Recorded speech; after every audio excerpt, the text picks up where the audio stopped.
What up, Pod Squatters? I'm Anita Wong. And I'm Tiffany Lee.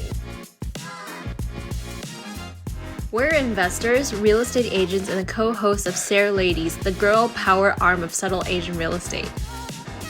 Every episode will feature funny, casual conversations with dope AF participants killing it in the real estate game. But also mostly people like you and me, just trying to figure it out. Stay for the drama and lulls. We're not pulling any punches.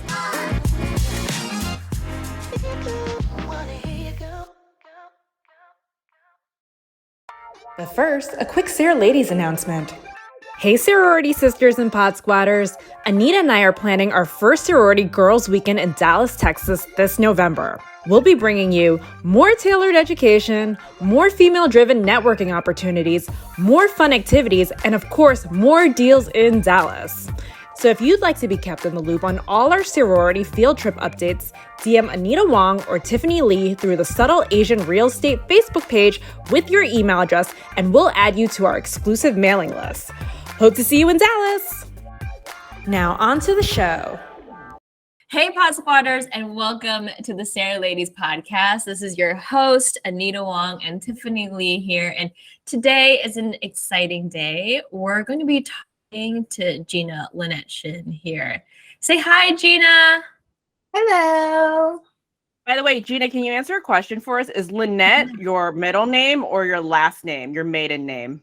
So Linette is my middle name. So I moved to the States when I was like a baby. I was 13 months old when I moved from Korea, and our family, we got naturalized when I was 12. And so I didn't have a middle name. All my white friends had a middle name, and I wanted a middle name. And I didn't like that my first name, my maiden last name is Kim. I didn't like that my full name could be spelled out in 7 letters. I thought that was like ridiculous. So I wanted to double the length of my name. And so I would go through, I flipped through like baby books and like was like, what middle name do I like? And I would go through all the names and go, Gina blank Kim, Gina blank Kim, Gina blank Kim, to figure out which name I liked the most. And then I settled on Linette. Haha. Funny. I win, Anita. Anita, this tell everyone what morning, you thought it was. I totally thought it was a play on Brooklyn Nine-Nine because I was just like, no, that's a joke. That's her Facebook name. She's trying to say Gina Linette. I was like, it's a valid point to be Linette. I was like, no, it's Brooklyn Nine-Nine. No, she was like, it's Brooklyn Nine-Nine Linette. I was like, have you ever watched Desperate Housewives? It's a first name. I think it's her middle name. And he was like, let's double check. I was like, Linette, if it was like an Italian last name, there would be an I at the end, most likely, because I'm from Brooklyn. And you're arguing this with me. I think the funniest thing would be the fact that it's on my LinkedIn as well. So if I really took it that far, I have Linette on my LinkedIn. Like a hardcore fan. Yeah, that's true. Okay, sorry, circling back.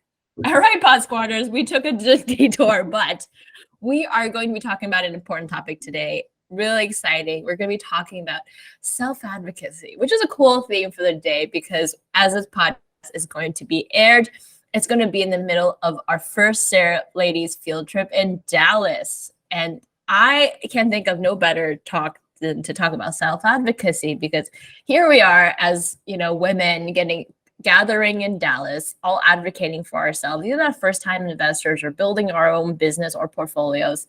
And we're excited to be talking to Gina, who is going to be on the women's panel. So if you're listening to this and you're not in Dallas right now, you're missing out. So say hi, Gina.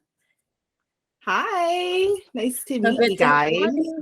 Oh, and before I forget, Gina is also part of our sorority weekly accountability groups, our homegirl pod. So if you have a chance, please catch her on there. And, she might be giving a talk about syndications, which she did last week. So yeah, excited to have you here, Gina. Thank you. So excited to be here and chat with you guys on my first ever podcast interview. Yay! Gina, actually, at the time of recording of this podcast, 10/28, Gina actually did the accountability group yesterday. So our accountability groups meet weekly on Thursdays, guys, for those of you guys listening in. And it's a way for a bunch of the girls to just keep each other on track with their goals. So yesterday, Gina gave us a great 101 series on syndications, which I'm going to jump into that with her intro more. But those are the kinds of things that you guys can like jump in and check in on if you choose to be in our weekly sorority group. So looking forward to seeing you guys there. Gina is our poster girl this week. All right, so let's jump into it. Gina Linette Shin is a multifamily syndicator, mortgage lender, wife, and dog mom to two big doodles, a Shiba doodle and a Bernie doodle. I was telling Anita, I was like, those are not real words. She's like, Linetti, what? I was like, that's a real thing. My whole thing is fake. Gina is the founder of Shin Equity Partners, where she currently has $30 million in assets under management. She initially started it to increase her portfolio, but is now using it to focus on her mission to help reduce the wealth gap around the world. That's awesome. She also is the owner of a mortgage brokerage and mortgage processing company where she uses her 10 plus years of experience to help people get into homes. She lives in Orange County and likes woodworking and going to her cabin for fun. All right. So wait, did you build your cabin from the ground up with your woodworking skills, Gina?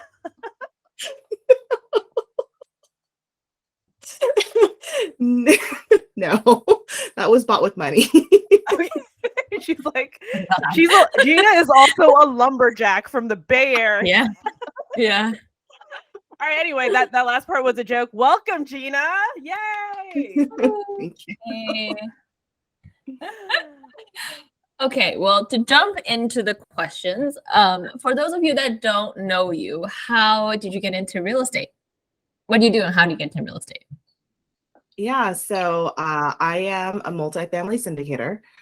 So I partner with other syndicators and also passive investors, and we come together and we pool all of our resources to purchase larger assets that we otherwise would not have been able to purchase on our own. So essentially, it's like a group purchase where a few of us are the managers of it, where we kind of operate the day-to-day of the property, and then everyone else kind of comes together and just gives us their capital investment, and then we kind of issue them their returns just in the form of like a passive income check. So to date, I've only been really focusing on syndicating existing multifamily properties, so like apartments, but I do have some long-term plans to eventually get into the development space. So that's something that I'm looking forward to in the years to come.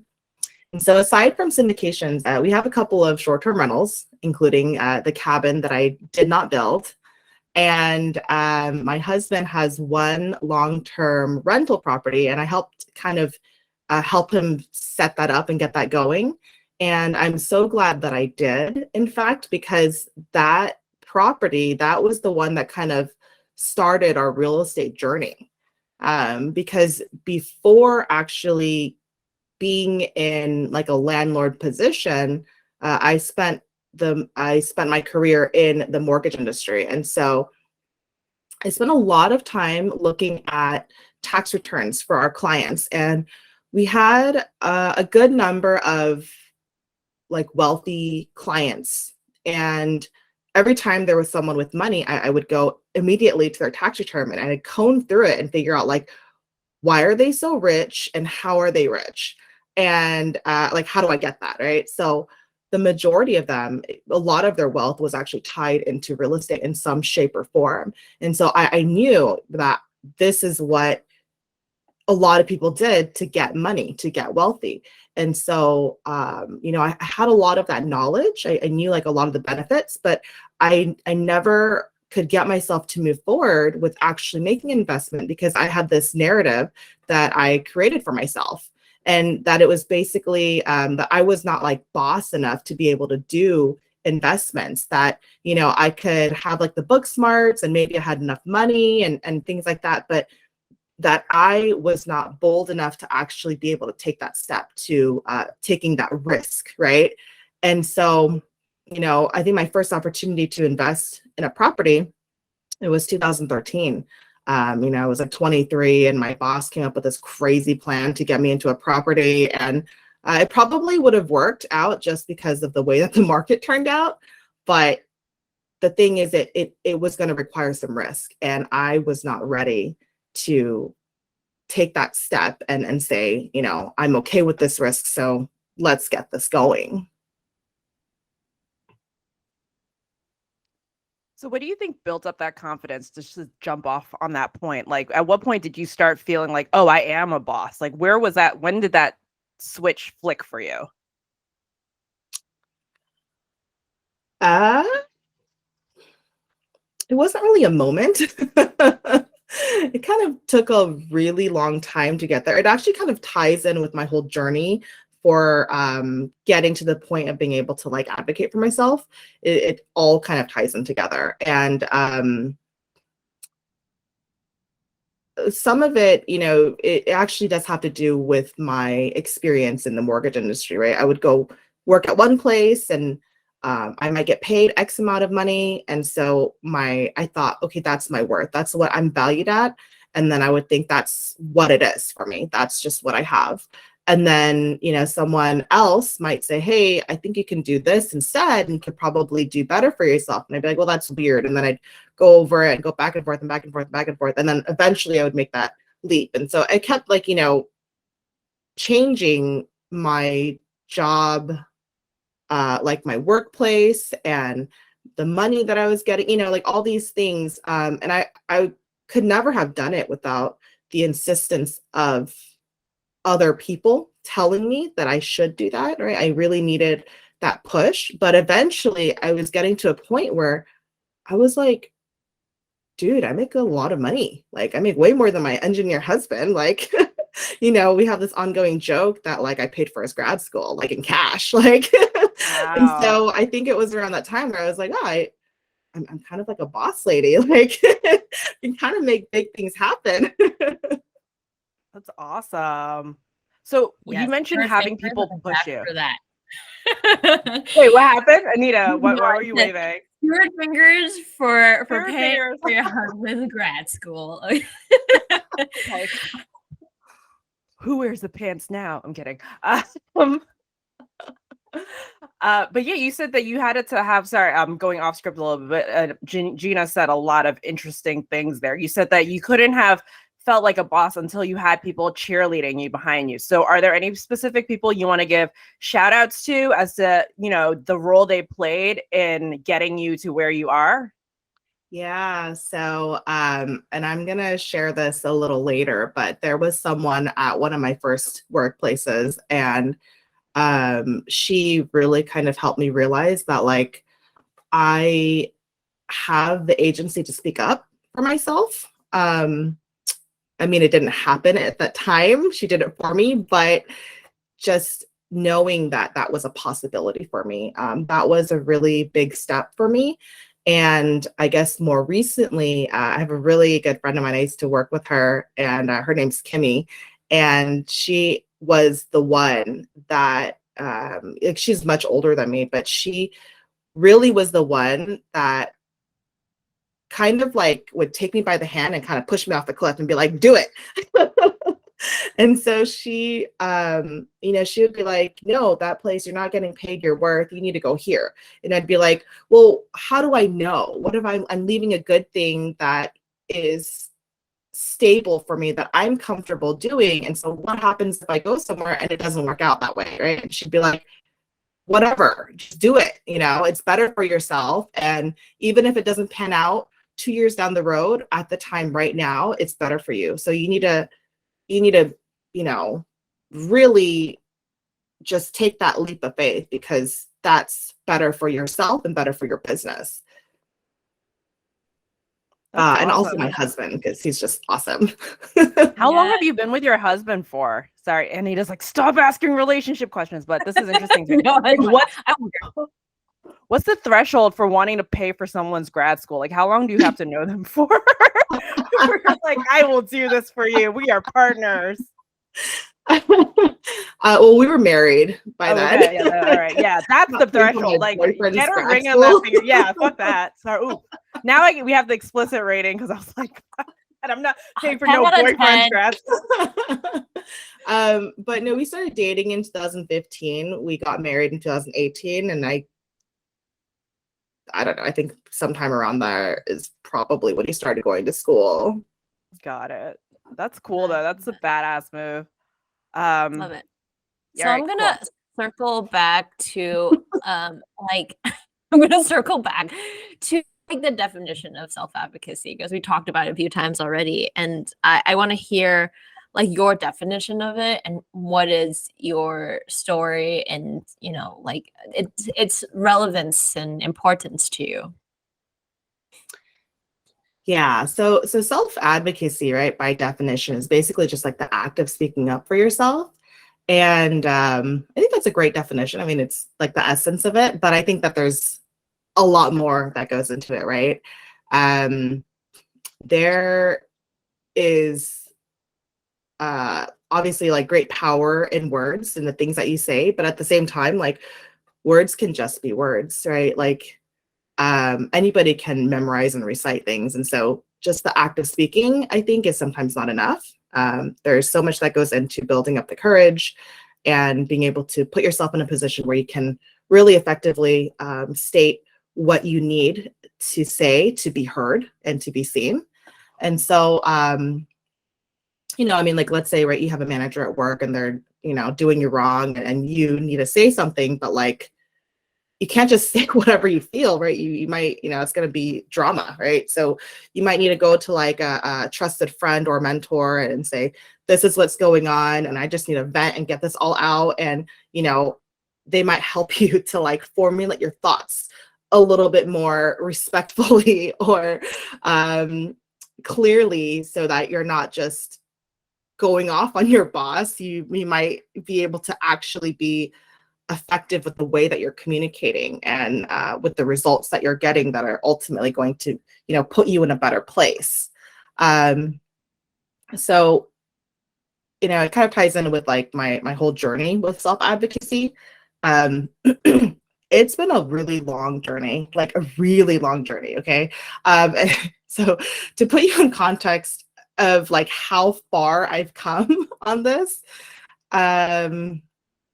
oh my gosh. Okay, so I have these stories. When I was in preschool, I got kicked by some dude, like literally kicked out of nowhere. I didn't even know his name. A grown man picks you in No, preschool? sorry, not a dude, like a classmate dude. Sorry. Okay, the classmate. Like, you were drop kicked by a grown man in preschool, right? Okay, got it. Was this preschool in America or Korea? It was a classmate guy. I didn't know his name, like ever, but he kicked me for some reason. I don't know. Maybe he didn't like, I don't know, but whatever. He kicked me and I was probably shocked. I mean, I felt it, you know, I knew that he had kicked me, but I couldn't even say anything about it. Like, I just had no words in my mouth. They literally didn't know how to say anything. And you know, I mean, I was lucky because my teacher, she witnessed the whole thing, and then she was like, "Dude, you got to come and say sorry to her." And that was kind of interesting because I was like, "Oh yeah, I deserve to be apologized to." Huh? Interesting. And Wait, oh, sorry, just to interject, Gina. When you were in preschool, when you came to America, how old were you? Were you bilingual by then? Like, did you know how to speak English, or you only spoke Korean? Oh yeah. I was like, I came here when I was like a baby. I was like 13 months old. Oh, so you could speak English by the Fluent time you were in preschool. Okay, so it Yeah, wasn't like a fluent thing in where you're like, English.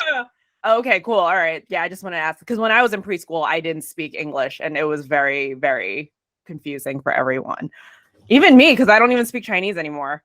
So it's like weird. Okay, but go on with your story. I was just curious if that's why you couldn't self-advocate because there was a language barrier. No, That's it was important in an Asian podcast. You want to know if context. Okay. no, Continue. it was literally just me.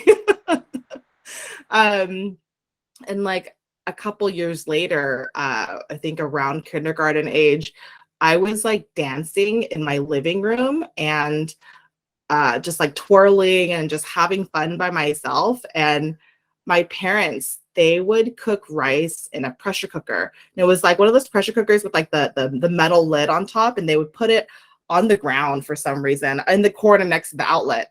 And I fell on it. I fell and I braced myself against the wall, and then my right knee, it was like full on the lid, this metal, very hot lid. And so I was like getting burnt. And maybe again, I was shocked. I don't know, but I didn't say anything. I just kind of stood there frozen. And like, it's kind of weird, honestly, right? It's like body 101, right? You feel pain, you say ouch at the very least. I don't know what was going on with me as a kid, but I just could not speak up for myself. And so my mom, like, you know, maybe 10 seconds later or something, she walked by and she was like, what are you doing? Like, you need to get off of that. And so she like pulled me off of that and took me to the bathroom and, you know, all this stuff. And it was weird because it's not like I had like oppressive parents or anything. It's not like they were like, you can't speak up, you can't say this, you can't do that. Like, I don't know, it was just me for some reason. And so that's like, just to put into context of how far I've come. Couldn't even express like basic emotions of just like being in physical pain. And so the first time I kind of really started to understand what goes into like self-advocacy was in my early 20s, right? It was the girl that I mentioned earlier. So I was working in a mortgage office, and I had this boss that was, he just really liked me to do a lot of stuff, and he kind of just picked up phone calls, you know, and I couldn't do that because I'm not a dude. But, you know, pretty much everything else I took care of. And so there was this instance where I finally spoke up about the way I was feeling. And it had nothing to do with being courageous or really like being like, I'm going to stand up for myself. It was literally just a place of being pissed off. I was just so frustrated that I just exploded. And it wasn't even directed to the right place. I wasn't talking to my boss. I wasn't telling my boss that he needs to like do his job or anything. I actually exploded on our customers. Ooh, spicy. Love that. Anita's like, ugh. I'm like, oh, I love this. Tell me more. Drama. Tea. Wait, how old were you? Were you in your you said early 20s, right? Yeah, I think I was like 22 at the time. Mm-hmm. I really didn't know what I was doing at all. Yeah. And it's weird because when you're in your 20s, you're kind of like a baby adult.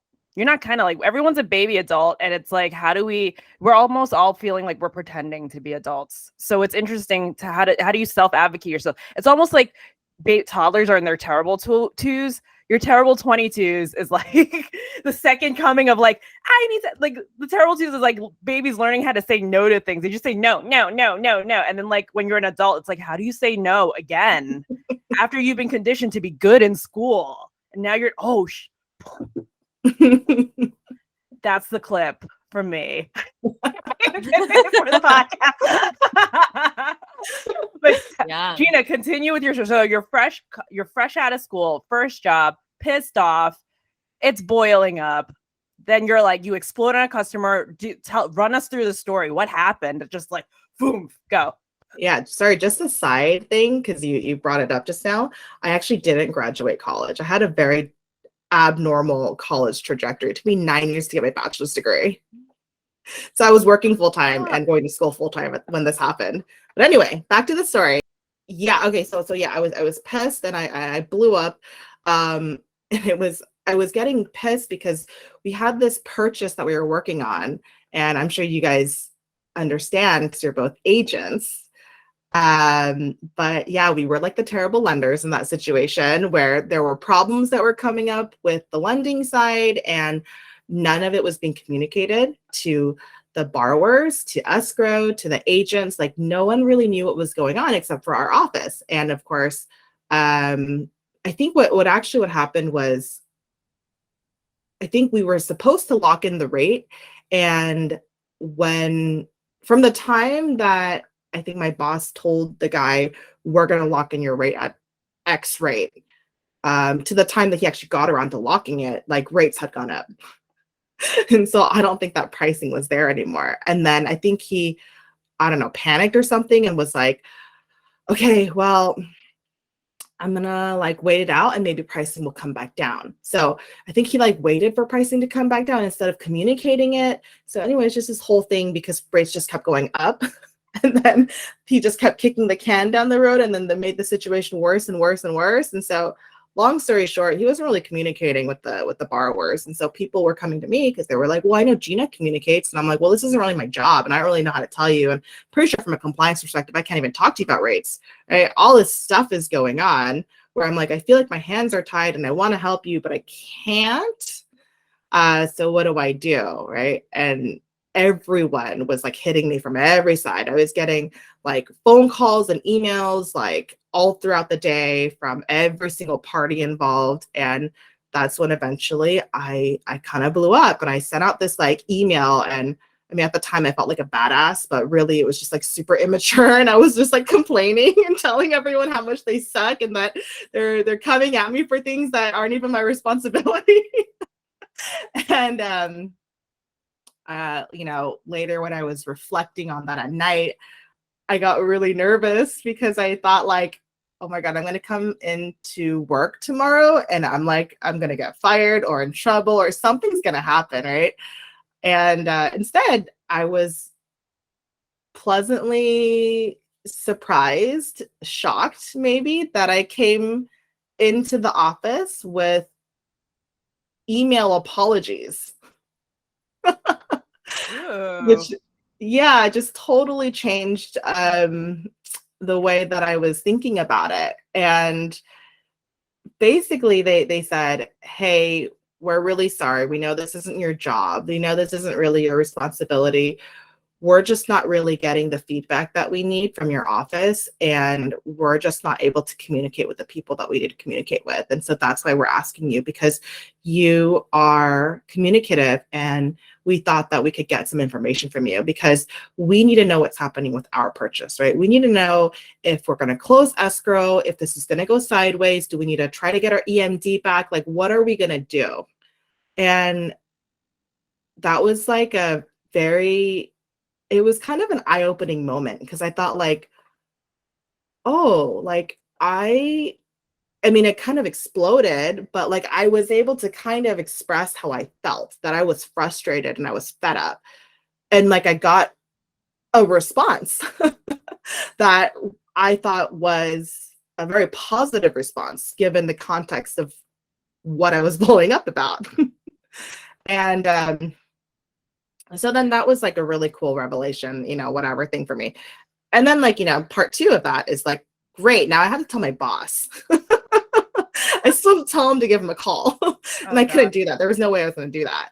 And so I went and I confided in one of the girls that worked at my office. And she was maybe 5 to 10 years older than me. She had been in the office and for longer than I was when I got hired, and she had more experience. And so I told her what was going on. And I was like, I don't know what to do. And she was like, well, I think you need to tell your boss. And I'm like, oh yeah, that's right. You're right. I should totally do that. And then of course I wouldn't.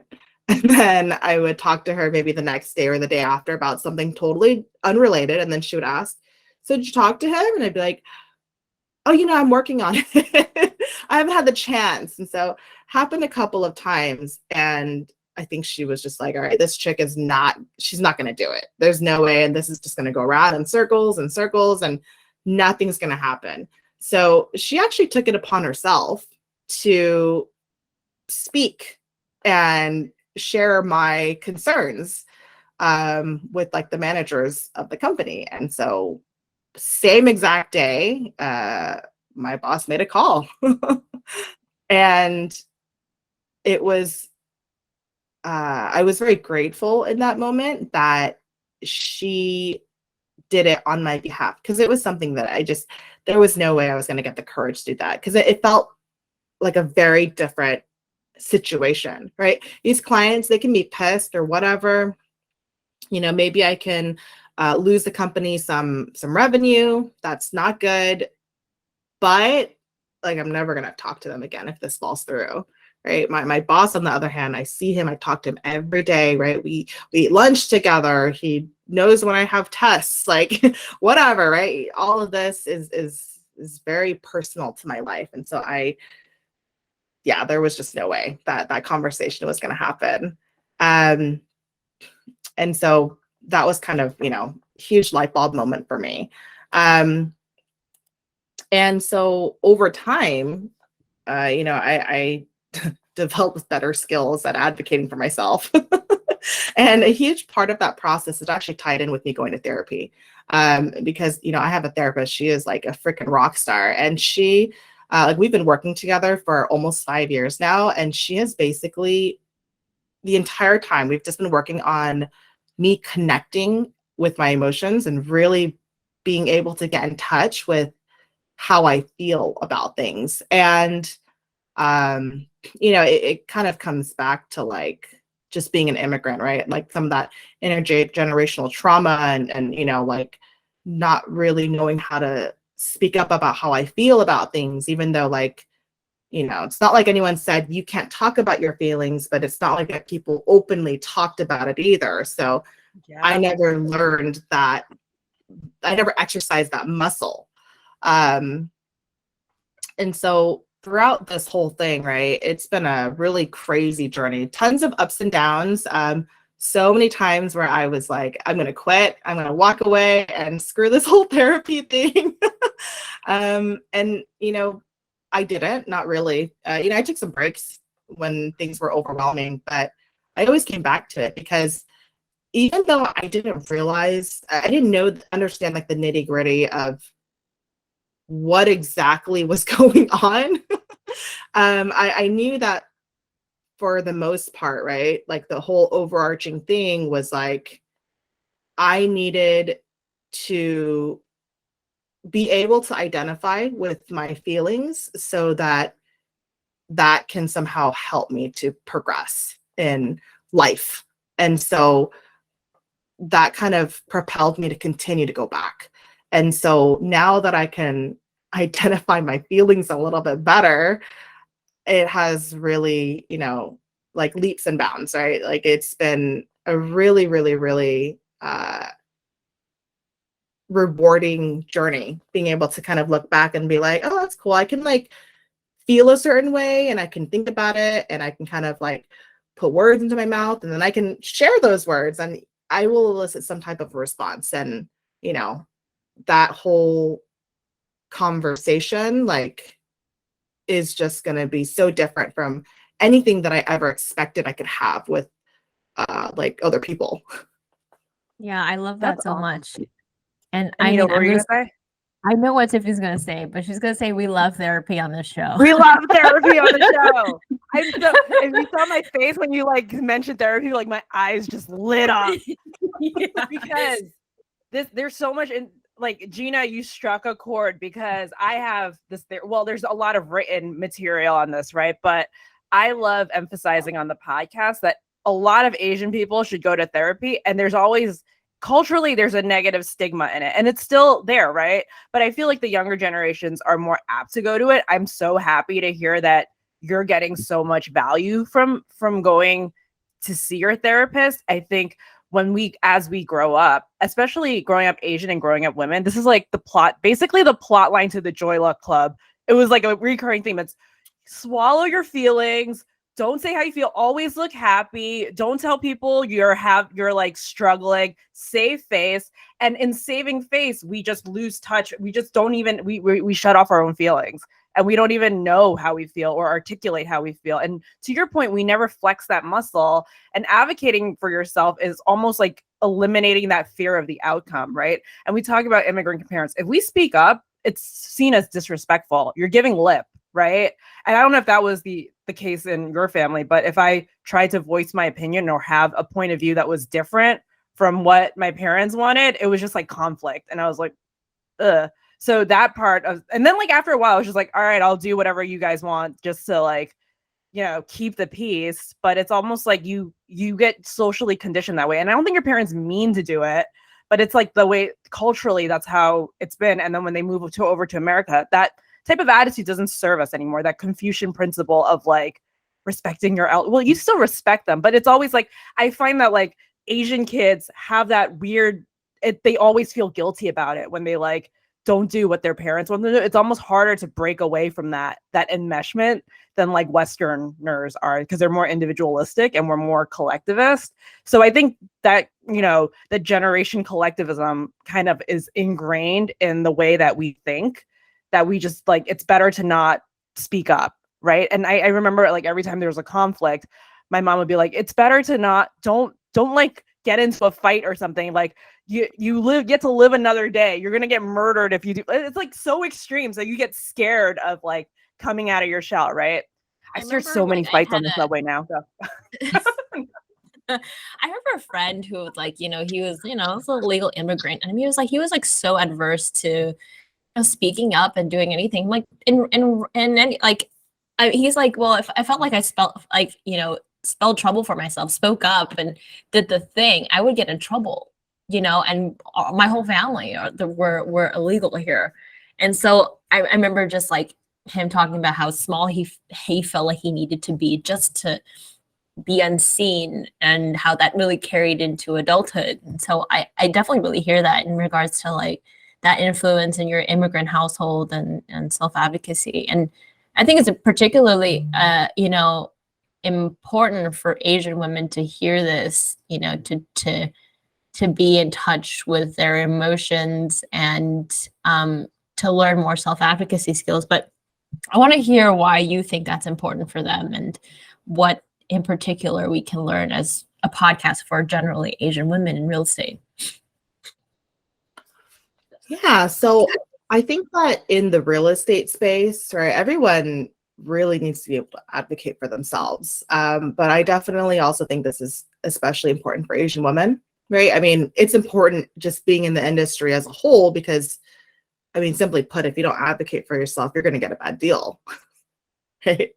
You know, when I underwrite some of these multifamily properties, right, I'll get like an offering memorandum from a broker, and that basically is just this document that breaks down like some of the marketing, some of the financial projections, and the analysts and analysis and all of that goes into what they perceive to be the value of the property, right? So when they calculate what price they're going to list the property at. And typically those broker assumptions are very aggressive. And so if I I need to be able to go back to the broker and say, hey, you know, I'm not getting to the price that you're asking for.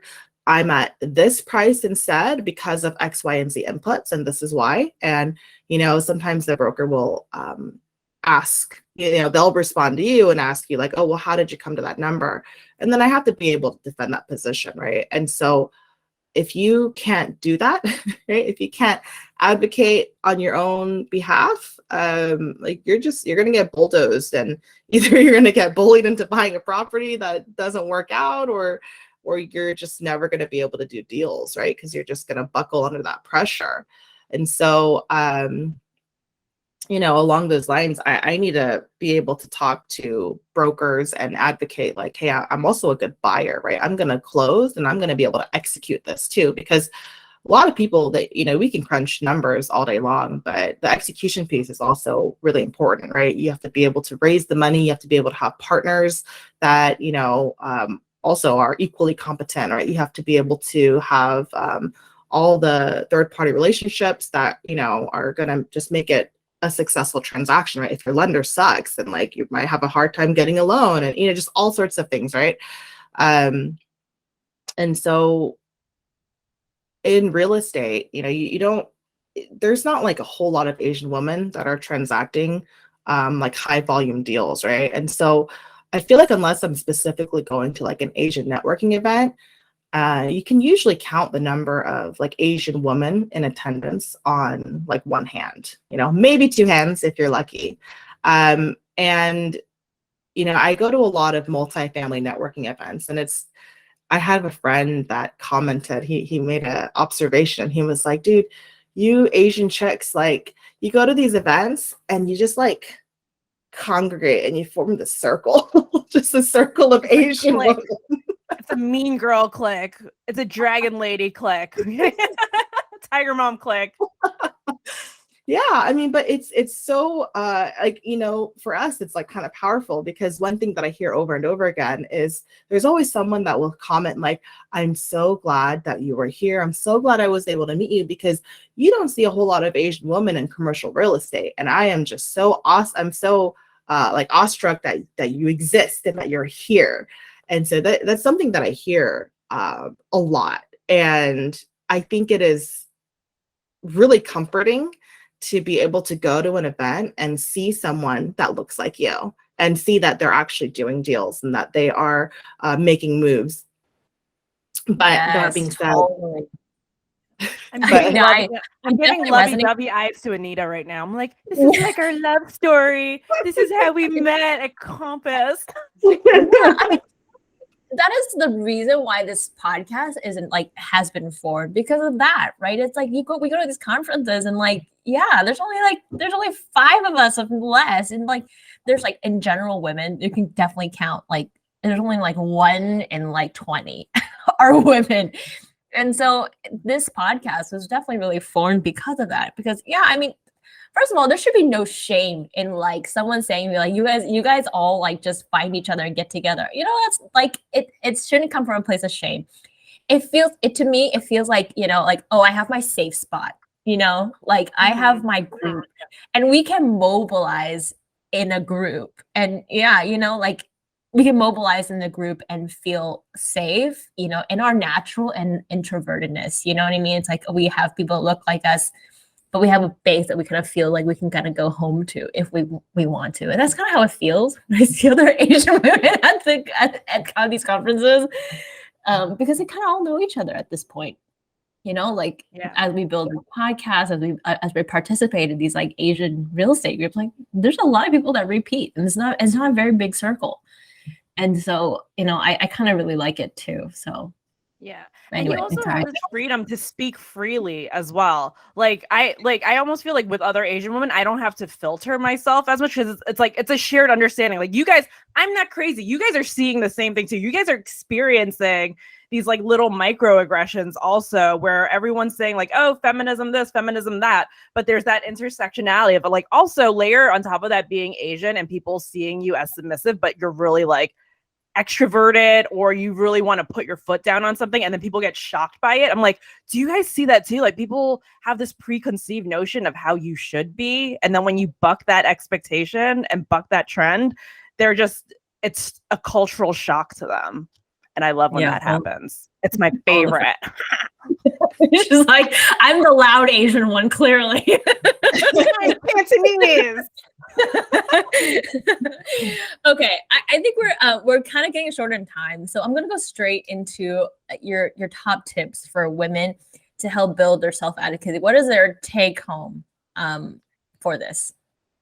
Yeah, but okay, actually though, can I just like make one final thought about that? And it actually ties into what you guys were just kind of saying too. You know, so basically that circle, right? That like donut of Asian women, it's great. It's super comforting and it is really amazing. It's almost like a security blanket. But one thing that I have been kind of keeping in mind, that I also don't want that comfort and that security to act like a double-edged sword. And what I mean by that is sometimes I can feel so confident being in this group that sometimes when I go outside of the group and I have to, you know, go outside and meet other people and talk to people, or there's no Asian woman at the conference that I'm at, sometimes I can feel like the imposter syndrome starts to set in, right? I'm only a syndicator when I have this circle, but if that circle is not there, then what am I?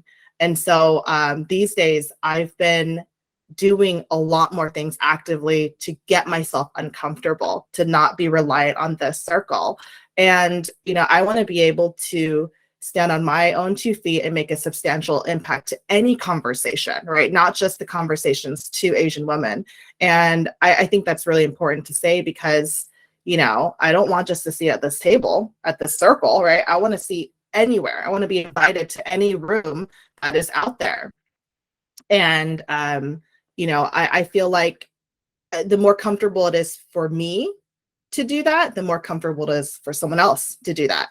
And the more comfortable it is for another person that does it, it's going to be more comfortable for me, right? And so we're really kind of all in this together, because there is, unfortunately, that narrative, right? That Asian women are a certain way, that we are quiet, we're submissive, there are a lot of conferences I go to where people are like, oh, did you come here with your husband? And I'm like, no, my husband doesn't care about real estate. All the real estate assets are in my name. This is my company. Yeah, go girl. You tell him. You tell him. And so I just feel like, we're really in it together. And as each person kind of gets out of that comfort zone, still relying on that circle to be like a really solid place of safety, but, still kind of wandering out beyond that, right? That's really how we're going to kind of, if you want to go down that road, right? We're also going to like be able to break the bamboo ceiling that way, right? That's kind of right. I mean, that's why we're here, right? That's like the American dream. That's what we're trying to aim for. Hopefully you don't hear that. But some tips, or sorry, were you gonna? I was gonna, when you did this thing, when you said donut, I was like, or an everything bagel. And all right, what movie am I talking about? I got so teary when you did that. Huh? Yeah. That's everything all at once. Which, oh my God, I love that movie so much. But I was getting teary-eyed as you were talking about this donut, because I was like, that's basically the premise of the story. The everything bagel. She was looking for someone with a shared experience as her, and she was super pissed off. Like, and it comes from this place of anger. Guys, watch the movie. They're a sponsor of the podcast. Kidding. No, but they should be. Yeah, they made a lot of money. They should be our sponsors. We should get Michelle Yao on the podcast. We could probably get the girl who plays her daughter on the podcast, though. I feel like she's like our age. We can probably get her. You probably know someone, Anita. Anyway, all right. So I digress. Gina, what was? I was gonna be like, give me her like you're on like you're Mars now. I'm on Mars. I'm in a different galaxy. I'm in a different dimension where I am a kung fu artist, as you can see. All right, sorry, I'm getting in my own head about this movie thing, but this like triggered me. Okay, so Anita, to ask Gina, what advice? Yes, tips, please. She's the Michelle Yao. Go for it. Okay, so some tips. Okay, Tiff. After that weird thing with Tiffany, so Gina's like, okay, some tips. Tell the young women. Finding like a circle, right? Your own little circle, your bagel, your everything bagel. that is so important, and it's like really life-changing, right? Just finding a couple people where you can really be safe and kind of exchange feelings and emotions and thoughts and just be raw with how you feel. I mean, that's so important, right? I have like a group chat with two of my best friends from high school, and sometimes I just feel a lot of things, right? I'm just like pissed sometimes, and I'll text them and I'll be like, okay guys, there's this thing that happened and I'm raging, like I'm just so pissed right now. And they'll chime in and say something like, okay, all right, like I hear you, you're pissed, and I can't really tell you anything that is really of value in this situation, but we'll listen, so we'll create that space for you. You have the floor, you can ramble and vent and say whatever the hell you want to say, and we'll just sit here and listen and validate what you're feeling. And to me, that is everything. I can share with them my successes, my lows, my insecurities, my fears, everything. And that is so amazing, just to kind of have that core group, and being able to, really being able to kind of express those feelings that you have. I mean, I really, really, really think that is like the foundation of being able to advocate for yourself. And maybe you're like me, where you really struggled to identified how you feel, right? Then you just have to break it down into super childlike sentences, really basic, right? I feel blank, right? I feel mad. I feel happy. I feel sad. I feel upset. Whatever it is, right? You're gonna seriously, you're gonna feel like a little kindergartner, but it's okay because you just need to say the word and say it out loud. You have to verbalize it and have it come from your mouth. And once you get comfortable doing that, then add because, right? I am pissed because you took advantage of me, right? Or whatever, right? And then you kind of build up for it or up to that point, right? And then the more you kind of start to express how you feel, the easier it is going to be for you to advocate yourself to a person you actually need to advocate yourself to, because you're going to be comfortable expressing your feelings and the reason why you feel a certain way. And, you know, for some people, it's, you know, I feel like chances are if you have a hard time vocalizing your feelings, right, you might also have a hard time finding people to be able to create that safe space with. And so that's kind of when, you know, as a community, right, we really have to kind of be there for each other and have to kind of come together to support each other, right? So like, let's say, for example, if I see someone that, you know, looks out of place, right, you reach out to them, like someone who's more outgoing, we'll say, you bring that person to you and you just have a conversation. Like you have to open your circle, like, and it could just be even a one-on-one conversation, just a one-time thing, like maybe you're never going to see that person again. I don't think that really matters. I think that even having that one-time conversation and moment where that person can feel seen and heard and important, I think that is still very, very impactful. Just being able to show them like, hey, someone will create that space for you and you can be safe and you can, you know, work on that. Or if it's someone that maybe, you know, on a, like regularly in your personal life, right? Be like the girl that I used to work with, right? And if you are not able to advocate for yourself, but you really, really want to, then be there with them, do it with them, right? Like say, I will go with you to have this conversation, or I can have that conversation for you. How do you want to approach this? What's the best way to kind of get this thing handled? And eventually, right, you just need to kind of grow, right? You need to continue to put yourself in uncomfortable situations so that you can continue to advocate for yourself and continue to grow. And sometimes it can even be much more subtle than that too. Maybe you see someone at a conference who seems very shy, right? And you just ask them real quick, hey, you know, my name is Gina. I'm a syndicator. What do you do? And they say, oh, well, I'm getting into wholesaling, but I don't know. I haven't transacted on something yet. And I just feel very out of place. You bring that person and you go to another conversation over there and you say, hey, this is my friend so-and-so. She's a wholesaler. You know, I think that you fix and flip houses, right? Maybe you guys can work out something and maybe you guys can vibe. That I still feel like is advocating for someone. You're taking that person and you're literally creating a space for them to grow. And I think that is just as powerful as, you know, speaking on their behalf about like an actual really deep problem or something like that too. Those tiny little micro interactions, I mean, that is going to help to just build each other up ultimately. Yeah, I also want to interject with that too, with a another like tip that I actually got from another colleague from, you know, my business school days. She's at Google now, but she is I think she said something to me that was like actually really impactful. When you're advocating for other people, especially when you're advocating for yourself or other women, put it in tangible outcomes, right? It's like she's raised 40 million. She's raised, you know, $40 million, you know, for this multifamily syndication project. You should talk to her. Not things like she's an amazing syndicator. Put like actual terms into it. And that it takes complexity, right? It takes complexity to get to have to know what they actually have to do. And it takes vocalization as well. It's like for yourself, be like, you know, I have 30 million assets. And, I kind of think that men are really good at this. They do this really well for themselves, some men.